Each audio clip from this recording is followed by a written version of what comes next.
En este video vamos a conseguir el dominio de funciones reales más complicadas a las tratadas en videos anteriores. Observa la función dada. Tenemos que determinarle el dominio. Vemos que la función tiene un radical y hay una fracción en la que la variable está en el denominador. ¿Cómo conseguir el dominio implícito de esta función? Recuerda el concepto de dominio implícito o sencillamente el dominio. Es el conjunto de números reales más grande que puede asumir la variable independiente, tal que la fórmula que define la función tiene sentido en los números reales. Vamos a expresarnos más redundante. Y como la variable independiente es x, decimos que son todos los números reales x en que la evaluación está bien definida y produce números reales.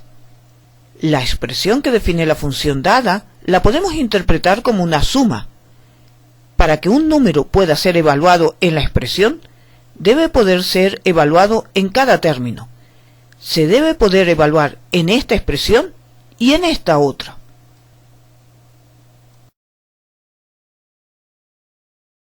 Llamemos dominio de la raíz de 2 menos x al conjunto de las x reales, en que la evaluación está bien definida y produce números reales, y al dominio de 3 entre x más 4 al conjunto de las x, en que la evaluación está bien definida y produce números reales. Si un número no está en el dominio del radical, entonces el valor del primer término en ese x no es real.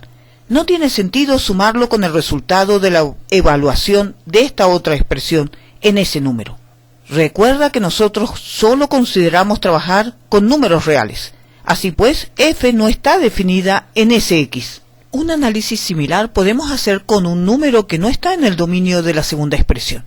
Así pues, x está en el dominio de la función f si y solamente si está en el dominio de la intersección. Esto es, el dominio de la función f es el dominio de la expresión raíz de 2 menos x interceptado con el dominio de la expresión 3 sobre x más 4. Empecemos con el dominio de raíz de 2 menos x. Con la raíz ya sabes qué consideración hay que hacer.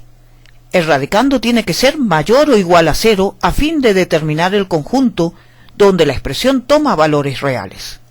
Al sustituir queda planteada una desigualdad que se resuelve rápidamente.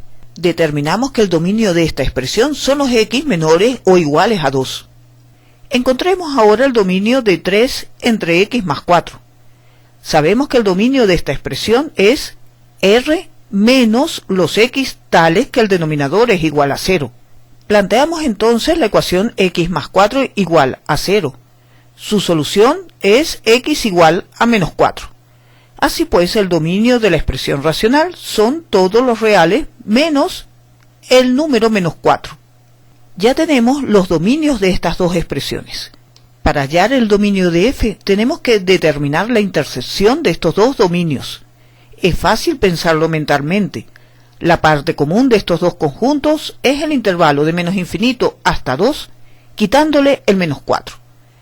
Si te cuesta, puedes representar geométricamente los dos dominios y determinar la intersección viendo la parte común entre ellos. Vamos a hacerlo. Empezamos representando en la recta real el dominio del término con raíz. Luego representamos en otra recta cuadrada con la primera el dominio del término racional. Y ahora vemos la intersección de estos dos conjuntos de manera geométrica. Es la parte común entre ellos, la zona que está rayada en ambos. Esta región representa el dominio de f. Finalmente, puntualizamos nuestra respuesta. El dominio de f es el intervalo de menos infinito a menos 4 abierto, unido con el intervalo de menos 4 abierto a 2 cerrado. Una estrategia para determinar dominios de funciones más complicadas es ver si se pueden interpretar las expresiones que definen la regla de asignación como una suma, o una diferencia, o producto o cociente de expresiones sencillas, en que ya le sabemos determinar el dominio de cada expresión. Si la función se interpreta como una suma, diferencia o producto de expresiones, el dominio de la función es la intersección de los dominios de las expresiones.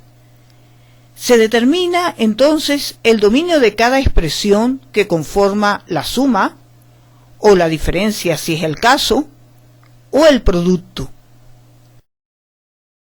Y luego se determina la intersección, la parte común de los dominios de las expresiones, para determinar así el dominio de la función. Como verás, hemos obtenido el dominio de la función g, h y f, intersectando en cada una los dominios de las expresiones que conforman la función respectiva. Si la expresión la interpretas como un cociente, entonces hay que hacer una consideración adicional. Formalmente, si la hemos interpretado de esta manera, entonces el dominio de la función es la intersección de los dominios del numerador con el denominador, menos el conjunto de las x donde el denominador se hace cero, pues no podemos permitir la división entre cero. Así pues, para determinar el dominio de una función que es un cociente de dos expresiones, determinas el dominio del numerador. Encuentras el dominio del denominador. ¿Cuál es en este caso? Todos los reales, pues un polinomio siempre está definido y es un número real para cualquier x real. No te preocupes, ya hemos hecho el análisis correctamente. Ahora determinamos la intersección entre los dominios. Ya estás viendo la intersección. Finalmente, para determinar el dominio de f, hay que quitarle a la intersección los x en que el denominador se hace cero. Busquemos estos puntos.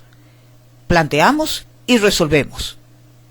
En 2 y 1, el denominador se hace cero. A la intersección le quitamos estos dos puntos.